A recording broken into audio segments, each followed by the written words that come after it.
Hello बच्चा। जो हम देख रहे हैं, हमने मैक्सवेल का डिस्प्लेसमेंट लॉ भी करंट में देखा।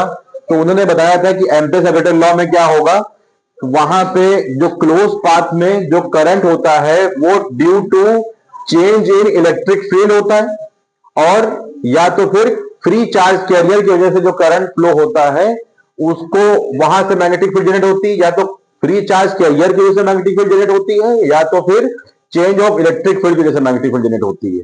तो दोनों के चेंज की वजह से जो मैग्नेटिक फील्ड जनरेट होती है उसको वहां पे उन्होंने लिया B naught D L, B dot D L equal to mu naught I C plus ID.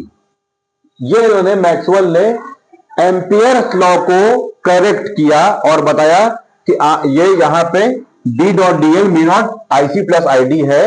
और ये उन्होंने बताया कि दोनों के चेंज होने की वजह से इलेक्ट्रिक फील्ड और करंट के दोनों के चेंज होने की वजह से साइमल्टेनियसली हमारी मैग्नेटिक फील्ड क्या होती है, चेंज होती है। तो उन्होंने कहा कि एक जो वेव जनरेट होती है उसको बोलते हैं इलेक्ट्रोमैग्नेटिक वेव। इलेक्ट्रोमैग्नेटिक वेव में क्या होता है, हमारे इलेक्ट्रिक फील्ड, मैग्नेटिक फील्ड और डायरेक्शन ऑफ प्रोपोगेशन, ये तीनों आपस में कैसे होते हैं बच्चा, परपेंडिकुलर होते हैं। ठीक है, कैसे परपेंडिकुलर होते हैं, जैसे हमने मान लिया ये हमारा इलेक्ट्रिक फील्ड का वेक्टर है, ये मेरा मैग्नेटिक फील्ड का वेक्टर है, और ये जो हम आगे बढ़ रहे हैं ये प्रोपोगेशन ऑफ वेव है। तो इन्होंने बताया कि varying electric field are mutually perpendicular to each other and perpendicular to the also direction of propagation of wave।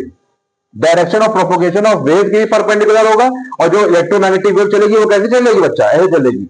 ये ऐसे होगा, ये हो जाएगा ऐसे, ये ऐसे इस तरह से चलती रहेगी। तो ये एक इलेक्ट्रिक फील्ड, एक मैग्नेटिक फील्ड, ये दोनों आपस में वेरिंग होते रहेंगे, यानी कम ज्यादा होते रहेंगे। कभी मैग्नेटिक फील्ड ज्यादा होगी, कभी इलेक्ट्रिक फील्ड ज्यादा होगी, कभी इलेक्ट्रिक फील्ड कम होगी, कभी मैग्नेटिक फील्ड ज्यादा होगी, और ये दोनों आपस में से चलते रहेंगे। तो direction of propagation of wave की परपेंडिकुलर होगा, और दोनों आपस में परपेंडिकुलर है। ऐसी वेव कहलाएगी इलेक्ट्रोमैग्नेटिक वेव, जिसको कोई भी मीडियम की जरूरत नहीं होती है। ये स्पेस में ट्रैवल कर सकती है विद वेलोसिटी ऑफ लाइट, जो हमें मैक्सवेल ने यहां बताया है। ये देखिए फॉर्मूला है, E by B is equal to C. E by E क्या है, magnitude of electric field, B क्या है, magnitude of magnetic field, is equal to velocity of light C. ये पूरा आपने देखा शॉर्ट में। अब इसको लाइक करिए, सब्सक्राइब करिए चैनल को।